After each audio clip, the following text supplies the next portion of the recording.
말씀으로 돌아가 보면, 자, 지난주에 어디 말씀 봤습니까? 요나스 1장, 2장을 봤죠. 예, 요나 뜻이 뭐라고 했나요? 요나의 이름의 뜻이 뭔가요? 뭐 크게 중요하진 않는데, 오, 네, 오유, 대단해요. 네, 비둘기. 역시 사모의 기억력은 탁월합니다. 그래서 사모는 아무나 가이나. 아이 주여. 네. 자, 1, 2장의 내용은 하나님께서 그 큰 성읍 니느웨의 악행이 하늘에까지 미쳤기 때문에 거기 가서 복음 전해라 하니까 이 요나가 니느웨로 가지 않고 어디로 갔어요? 다시스. 네, 저 스페인 그 당시 사람들이 생각한 땅 끝, 네, 지구의 끝이라고 생각을 한 다시스로 갔어요. 예, 무난히 다시스까지 도착했나요? 못했죠. 네, 못했죠. 중간에 배 타고 가다가 폭풍우 만나가지고 결국은 바다에 던져져가지고 큰 물고기 뱃속에 내려가가지고 뱃속에서 3일 동안 있었어요. 그 3일 동안 뭐 했나요? 통해, 자복, 회개했죠. 2장의 내용이 그 회개의 내용이잖아요. 그래서 우리가 고난을 통해서 우리가 살아가는 길이 나 딴에는 바르게 살아가는 것 같지만 하나님 기준에 보면 엉뚱한 반대 방향으로 갈 때가 많아요. 그때 하나님께서는 그 길을 돌이키기 위해서 여러 가지 방법을 사용하고 계신데 그게 징계일 수도 있고 고난일 수도 있고 환난일 수도 있는데 그때에 깨닫고 회개하니까 다시 육지로 토해내는 역사를 우리는 말씀을 통해서 확인을 해봤습니다. 그 말씀 통해 가지고 내가 가고 있는 길이 바른 길인가 아닌가, 내가 당하고 있는 이 어려움과 환난은 왜 왔는가, 말씀의 거울에 비추어 가지고 계속 우리는 점검하면서 가야 됩니다. 아멘. 자, 오늘 3장을 보면 3장 1절에 여호와의 말씀이 두 번째 요나에게 임하니라. 네, 두 번째. 1장 시작할 때 처음 보냈는데 그때는 딴 길로 갔고, 자, 두 번째에는 또 딴 길로 갔다가는 어떻게 될까요? 또 딴 길로 가면 어떻게 될까요? 죽여버립니다. 네, 죽여버려요. 네, 제가 경험해봤어요. 전 2번 아니라 3번, 4번 딴 길로 가다가 완전히 안 죽이고 살아남은 게 감사하더라고. 살려주신 게 감사하다라는 경험을 해봤는데, 그래서 두 번째는 요나가 순종합니다. 순종하는데 2절에 보니까 일어나 저 큰 성읍 니느웨로 가라. 니느웨로 가서 내가 내게 명령한 바를 그들에게 선포하라 하시니라. 요나가 그들의 여호와의 말씀대로 일어나 니느웨로 가니라. 니느웨는 극히 큰 성읍이므로 3일 길이라. 네. 성읍이 엄청 커가지고 뭐 그 당시엔 차가 없었기 때문에 걸어서 3일 길인데 서울은 한 바퀴 돌려면 며칠 걸릴까요? 서울? 걸어서? 안 걸어봐서 잘 모르겠죠. 서울도 최소한 3일 정도는 걸리지 않겠어요? 예. 빨라요. 빨라야? 예. 가로 세로 한 25km 정도 되는 걸로 알고 있거든요. 예. 빙둘레는 얼마인지 잘 모르겠지만, 예. 그러니까 이 니느웨 성도 거의 서울 크기만큼 비슷한 크기가 아니었나 생각이 됩니다. 그래서 그 3일 길을 4절에 보면 요나가 그 성에 들어가며 곧 하루 길을 행하며 외쳐가로되 40일이 지나면 니느웨가 무너질 것이다. 예. 크기는 3일 길인데 그럼 다 다니면서 복음을 전해야 되는데, 그 명령을 전해야 되는데 이 요나는 며칠 전했다고요? 며칠? 성경 읽어서 봤잖아요. 4절에 네, 하루 동안 전했어요. 하루 동안 3분의 1만 한 거예요. 예.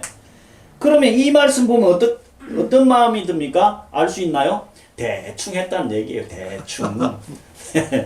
왜 그래요? 억지로 하니까. 억지로 하니까 3일 동안 다니면서 일일이 마을마다 다니면서 복음을 전해야 되는데 그냥 가기 편한 동네 가가지고 하루 동안만 전한 것 같아요.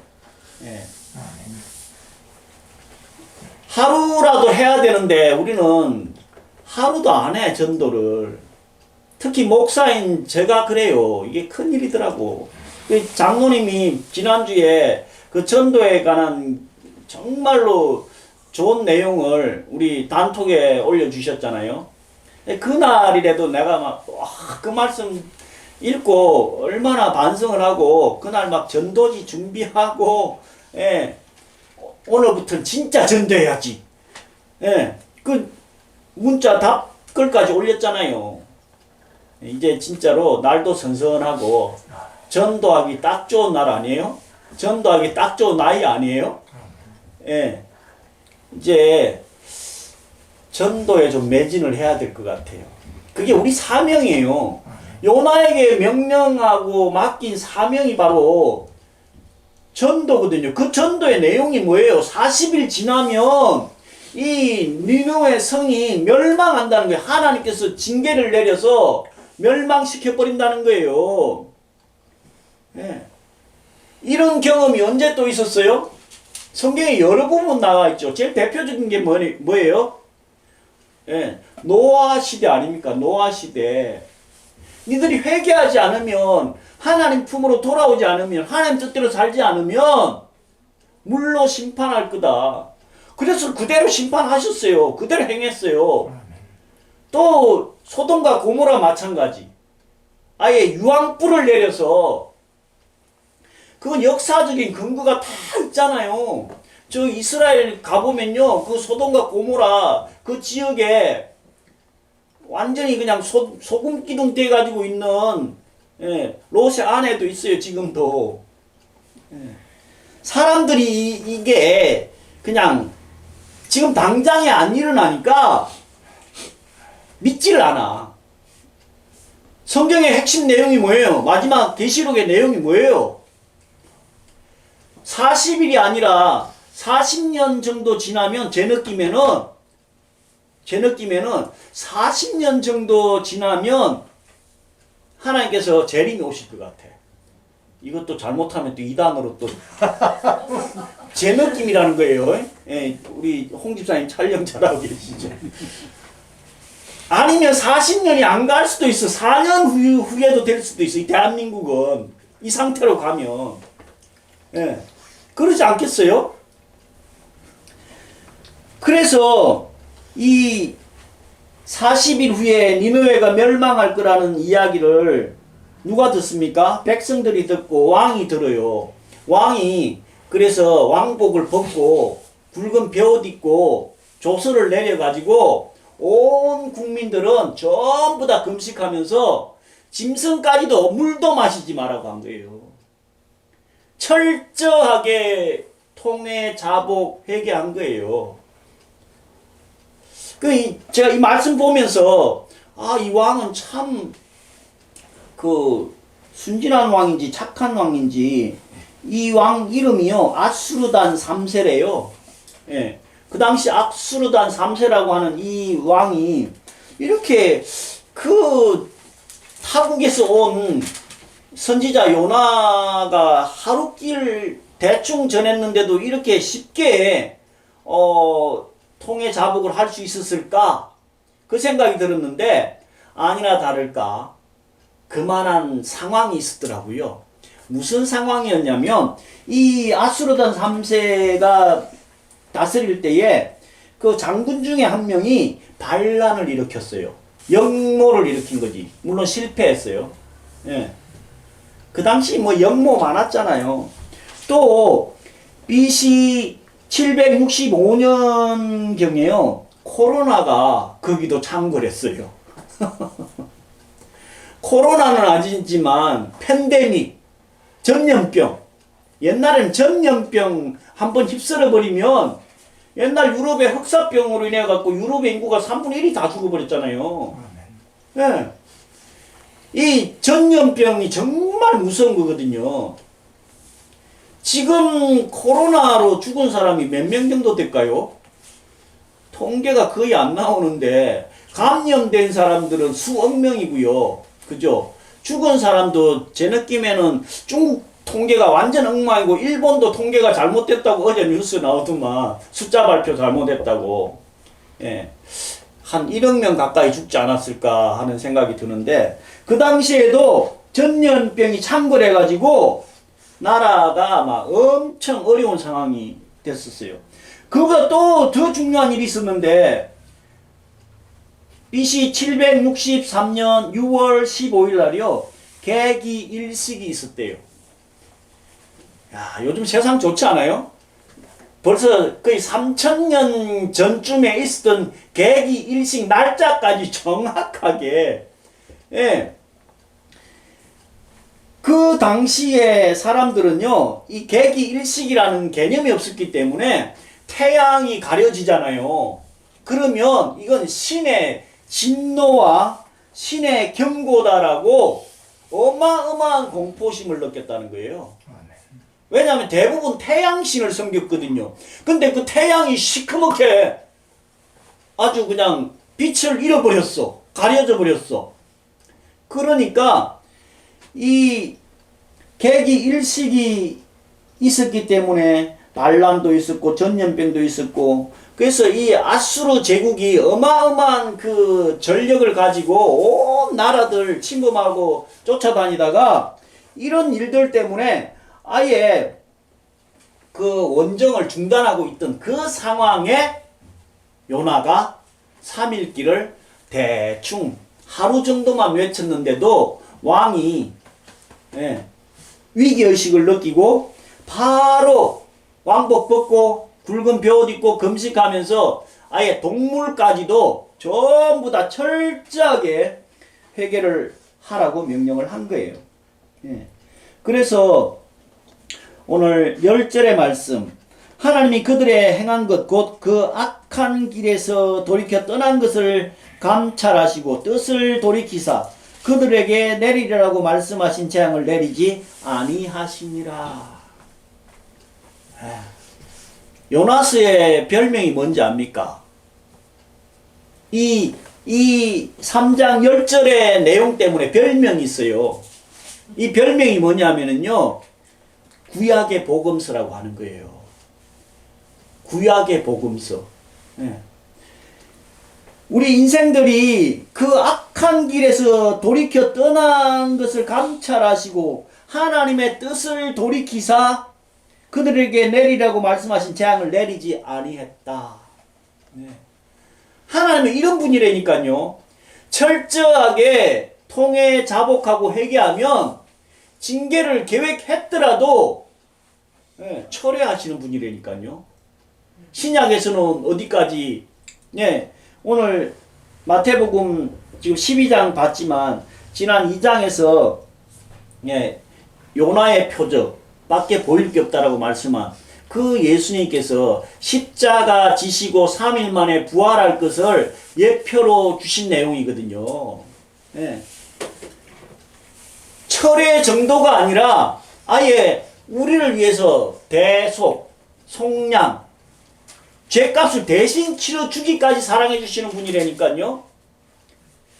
이게 구약의 그 시대적인 상황에서는 정말 이해하기 어려운 하나님의 놀라운 은혜라니까.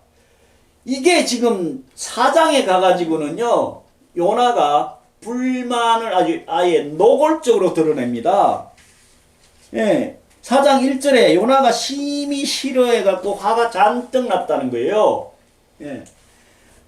그러면서 2절의 내용이 아주 긴데, 내용이 뭐냐면 여호와께 기도하여 가로되 여호와여 내가 고국에 있을 때 이러하겠다고 말씀하지 아니하였나이까. 그러므로 내가 빨리 다시스로 도망하였사오니 주께서는 은혜로우시며 자비로우시며 노하기를 더디하시며 인애가 크신 뜻을 돌이켜 재앙을 내리지 아니하시는 하나님이신 줄 내가 알았음이니다. 뭔 말이에요? 내가 고국에 있을 때에 이런 상황을 알았으면 또 알았기 때문에 내가 다시스로 도망갔다는 거예요. 내가 이럴 줄 알았다는 거예요. 아니 니느웨를 그냥 완전히 멸망을 시켜버려가지고 끝장을 내버렸어야 되는데 그 회개한다고 왜 살려주냐 이거예요. 내가 고국에 있을 때 알았으면 또 알았기 때문에 내가 다시스로 도망가 버렸다고. 예. 내 이럴 줄 알았으면 차라리 안 왔을 텐데 이 얘기예요. 그러면서 3절에 뭐라고 합니까? 여호와여 원하건대 이제 내 생명을 거두어 주소서. 사는 것보다 죽는 것이 내게 나음이니이다. 네. 자기가 실컷 전도해 놔 놓고 회개했다고. 네. 회개했다고. 니느웨 백성들 안 죽였다고 열받아가지고 차라리 나를 죽여달라는 거예요. 네. 옛날 저 밀양이라는 영화 전도연이 그거 봤죠. 자기 아들인가 어린애 죽인 사람이 깜빵 가가지고 회개했다고 난 이제 구원받았다고 이야기하니까 막 견디지 못하는 그 상황을 영화로 만들어가지고 유명했었는데, 네. 내가 싫어하는 인간, 그 인간이, 예, 잘 되는 꼴을 내가 보는 것 자체가 너무너무 싫다는 거예요. 예를 들어가지고, 우리, 일본이 우리나라 엄청 괴롭히는데, 가서 복음 전해라고 했는데, 저것들은 절대로 돌이킬 족속들이 아니야. 그래, 하라고 하니까 그냥 대충 하지 뭐. 예. 하루길만 가갖고, 예, 일본 니들 회개하지 않으면, 하나님에게로 돌아오지 않으면 니 나라 망할 거요. 대충 얘기했는데, 진짜로 회개를 해버렸어. 예. 그래갖고 엄청 잘 먹고 잘 살아. 복 받았어. 이러니까 전도한 이 요나는 열받아 죽는 거예요. 어? 내 이럴 줄 알았다고. 내 그래서 다시스로 도망가려고 한 거예요. 진짜로 전도하고 싶은 정말 악한 인간이 있어. 그래서 교회에서 하나님께서 전도하라고 하니까 전도를 했어. 근데 이 양반이 교회를 다니네? 완전히 새 사람 돼버렸대네? 그리고 막 복 받았대네? 이 상황이라는 거예요. 네. 그래서 아예 이 양반 엄청 뭐라고 해야 되나 다혈질이지 않아요? 2번씩이나 죽여달라고. 나 차라리 죽여달라고. 예. 저도 좀 다혈질인데, 예. 여기 다혈질이 아닌 분 누가 있을까? 우리 장로님만 아닌 것 같아. 예. 아, 우리 홍미순 집사님도 아닐 것 같고. 아, 그래요? 아, 우리 말기들이 좀 그러긴 해. 저도 목사님. 네. 요놈의 못된 납니다. 아, 그렇습니까? 아, 요납니다. 요남. 교회에서는 뭐 너무 또 인자한 모습만 보여가지고. 우리 이상윤 형제님은 좀 조용하죠? 아, 그런 것 같아. 예. 엄청 감수성이 또 예민하더라고. 예, 온유하면서도. 예. 참 다행이에요. 예. 자, 그래서 4절에 보면 여호와께서 이르시되 너의 화냄이 어찌 합당하냐 하니라. 그래서 5절에 보면 요나가 이제 그 성에서 나가서 그 성읍 동편에 앉되 거기서 자기를 위하여 초막을 짓고 그 그늘 아래 앉아서 성읍이 어떻게 되는 것을 보려 하니라. 뭔 말이에요? 이제 초막을 하나 지어놨어요. 그러면서 내 느낌에는 약간 좀 높은 데 짓지 않았을까 싶어요. 그래 놔놓고 지금 하나님께서 재앙을 철회를 했는데 설마 끝까지 내 얘기를 들어주겠지. 저것들은 징계를 받겠지. 그러면서 초막 하나 지어놔 놓고 어떻게 저것들이 망하나 한번 지금 관찰을 하고 있는 거예요. 관찰을 하고 있다니까. 우리도 그런 경우 많지 않아요? 저 인간 저기 어떻게 벌을 받아갖고 뒤지나. 아, 요렇게 표현하면 또 안 되니. 편집해 주세요. 네. 그런 심보, 네. 요나와 같은 심보가 다 있어. 네. 요나도 끝까지 하나님께서 징계를 철회했는데도 불구하고 포기를 안 하는 거야. 나 차라리 죽여주세요. 막 이러면서, 그러면서 초막 하나 지어놔 놓고 어떻게 이 나라가 망하는지 꼴을 보겠다고 관찰을 하고 있는 거예요. 그 햇빛이 나니까 하나님께서 박능쿨을 준비해가지고 그 호박 잎이 크잖아요. 그 박능쿨 준비해가지고 그 햇빛이 엄청 그 중동 지역에 세거든요. 그 뭐 낮에는요 그늘에 들어가면 습기가 없어서 좀 서늘한데 선선한데 햇빛이 바로 받으면 진짜 뜨거워. 40도 이상 되니까. 그래서 하나님께서 박능쿨을 준비해가지고 그 머리에 햇빛 쬐는 것을 면하게 해주니까 6절에 보니까 박능쿨을 인해서 심히 기뻐했다. 네. 아, 박능쿨 때문에 이 그늘이 지니까 너무 좋네. 여름에 햇빛 쨍쨍 찔 때 그늘 밑에 들어가 보세요. 얼마나 좋아. 그래서 기뻐했는데 하룻밤새에 하나님께서 또 벌레를 보내가지고 그 박능쿨 다 시들어가지고 햇빛 못 쬐게 만들어 놨어요.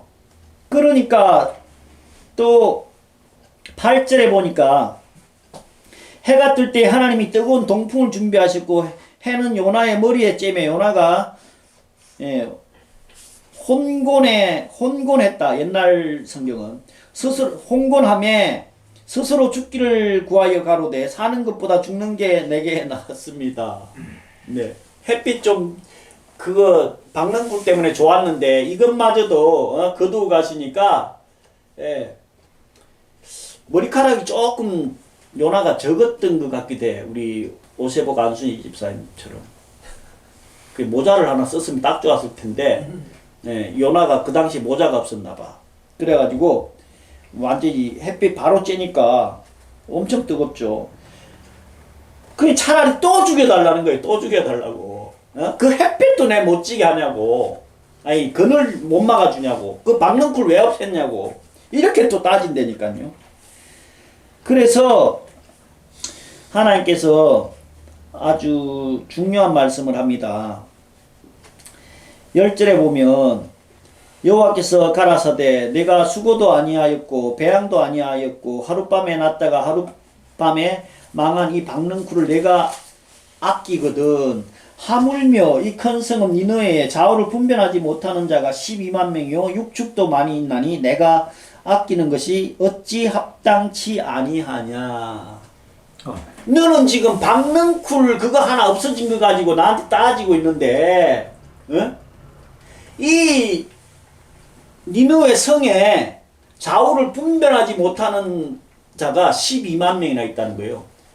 좌우를 분별하지 못하는 사람은 나이가 몇 살 정도 되면 좌우를 분별할 수 있을까요? 이 통상요 나이가 7살 되기 전까지는 왼쪽 오른쪽을 구분을 잘 못한대요. 7살. 요즘 애들은 똑똑해갖고 지호는 아마 한 5살쯤에 벌써 좌우를 알았을 것 같은데 우리 윤지는 한 3살쯤 되면 알지 않을까 싶기도 하고. 똑똑하거든요 걔가. 하여간 통상적으로는 7살 정도까지는요 왼쪽 오른쪽을 잘 구분을 못한대요. 그런 사람들의 숫자가 12만 명이 있다는 거예요. 보통 그 어린 애들의 그 프로테이지가 이 당시에는 한 20% 정도를 본다는 거예요. 그러면 니느웨 성의 인구가 어느 정도 되냐면요 최소 50만 명은 돼요. 옛날에 50만 명이면요 어마어마한 큰 성이었거든요. 인구가 엄청났던 거예요. 너는 박능쿨 하나 그거 없어졌다고 불평하고 원망하고 죽여달라고 난리를 치는데 이 성읍에 지금 좌우를 분별하지 못하는 어린 애들이 12만 명이 있고 가축도 많이 있다. 그거를 살리는 것이 너무너무 당연한 거 아니냐. 마태복음 오늘 12장의 내용은요, 예수님께서 사역한 한참 내용인데, 예,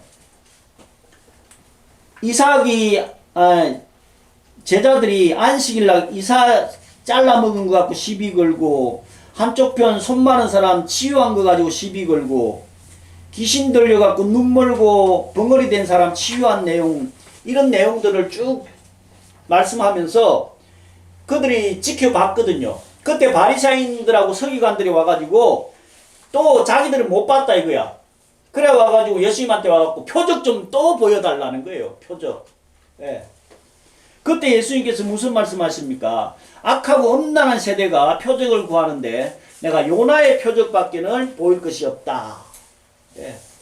이 시대도 우리도 예수님 믿고 하나님 뜻대로 산다고 하는데 맨날 표적 보여달라고 우리 기도 소리를 들어보면 내가 하는 기도를 점검해 보라니까요. 맨날 표적 보여달래. 네. 그때 예수님께서 요나의 표적밖에 보일 게 없다. 이 요나의 표적이 뭐예요? 뱃속에서 3일 동안 요나가 있었던 것 같이 내가 십자가에서 우리 인류의 모든 죄 문제를 다 대속하고 음부에서 3일 동안 있을 것이다. 이 표적밖에 보일 게 없다. 그러면서 요나서를 통해 가지고 벌써 거의 800년 후에 있을 내용을 하나님께서는 예수 그리스도가 어떻게 십자가 지시고 어떻게 부활하실 것인지를 요나서를 통해서 말씀하고 있는 거예요. 그래서 요나서를 구약의 복음서라고 말씀을 하고 있는 것입니다. 우리 이 시대에 이 요나와 같은 똑같은 우리 자신을 발견하지 않습니까? 조금만 불편해도 불평하고 원망하고 죽여달라 그러고, 또 표적 보여달라고 맨 기도하고 기적 일으켜달라고, 우리 홍 집사님 로또 복권 당첨되게 해달라고 또 맨날 기도한다 그러더라고. 안 되면 왜 안 되냐고 또 막 따지고. 우리의 모습이에요, 우리의 모습. 이런 우리의 연약한 모습조차도 하나님께서는 박는 쿨 아끼는 그 너의 마음보다 살아있는 우리 인생들을 구원하는 게 훨씬 더 하나님께서는 더 가치 있게 생각하고, 그래서 사랑의 하나님 아니겠습니까? 구원의 하나님 아니겠습니까? 은혜의 하나님이라니까요. 이 요나서를 통해 가지고 하나님께서 우리를 또 얼마나 사랑하시는지를 다시 한번 깊이 묵상하고 깨달아서 어떠한 환난과 어려움 가운데서도 하나님 바라보면서 끝까지 승리하는 저와 여러분 되시기를 예수 그리스도로 간절히 축원드립니다. 기도하고 마치겠습니다.